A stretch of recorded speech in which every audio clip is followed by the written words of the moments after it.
ZZZ 2.0 released few days ago. For some it's peak, for others just new fab material or DeviantArt or hentai commission with Yishuan and this very detailed NPC.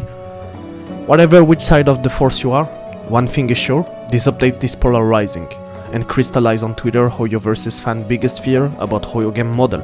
Better than the precedent game at release, into power creep, into HP inflation, into shitification, into devs don't care just pay, predatory practices, until into see you next time and become the next Twitter Hoyo victim until then.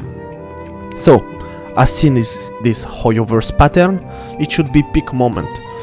Before breaking down this update, as usual, I have to do my due diligence and tell you what's my personal experience with the game and my personal biases. I tried the game at release and got bored very fast in the questing and navigation, the UI system, and I just uninstalled.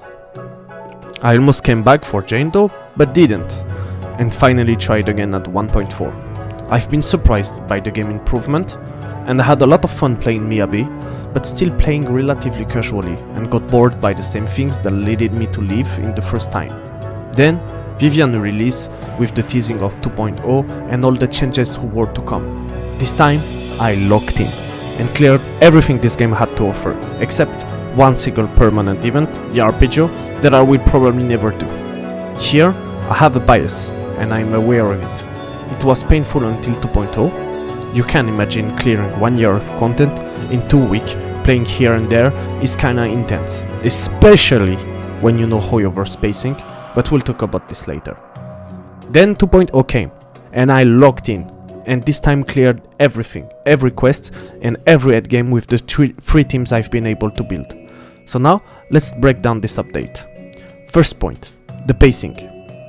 I made some research and interacted with some people, and this time I had a persistent thought while clearing the game and made me crash out several times in life.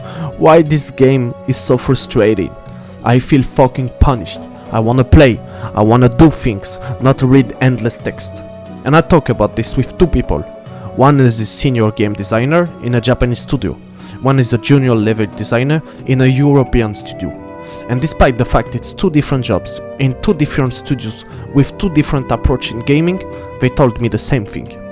If the expectation you had for a game is action, the story, dialogues and immersion has to be integrated in the action and respect kind of a show don't tell rule. If a game is presented as more passive, the player will have the willingness to read, and then you can allow yourself to develop more deeply the dialogues and story through long dialogue windows, like a book's approach. Yes, this is it. What made me play this game is the action, the gameplay, doing things, and the pacing is at the opposite of my expectation. Until 2.0, it's endless yap and dialogue windows. I can do nothing besides skip when I can, while I just wanna play and interact. At 2.0, big improvement. With the semi-open world feature, you move, you fight, you talk, dialogues are integrated to the action. First moments in the peninsula, a character talks with you while making you visit the city. So why? Why until that moment? It's painful. They had so much changes to integrate the lore, the environment. No spoil example. When Yishuan and the MC leave the city, dialogue windows. Endless yap.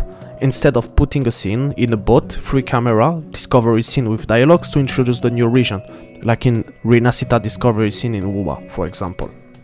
Conclusion. Pacing is improved, but still doesn't fit the expectation of a player coming from for an action gameplay like it's promoted. Second point, features. Here we are. The semi-open world, exploration, shop management. Once again, big improvement, but the aftertaste is kinda bitter. You gave us a way to navigate, fight and interact with an investigation team, but in big 2025, instant semi-open world, really? You go full blast and get an open world. You wanna offer the freedom and the features of an open world, but in the Fs you gave us a Vindictus tier experience. A fucking 2009 Korean MMO experience?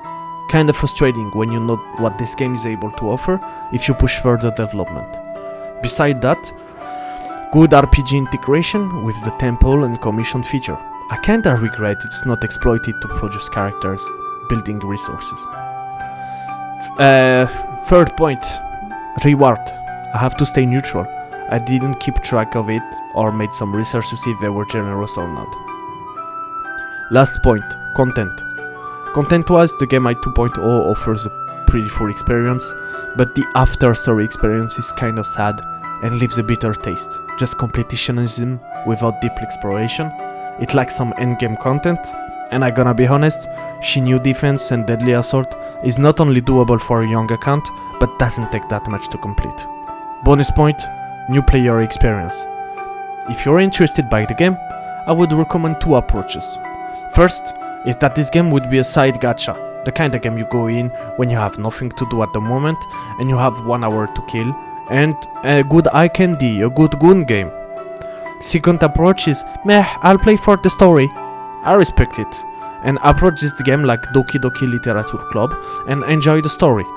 Or if you expect action in an action game in big 2025, imagine, just start at 2.0, clear it, and go play WoW after.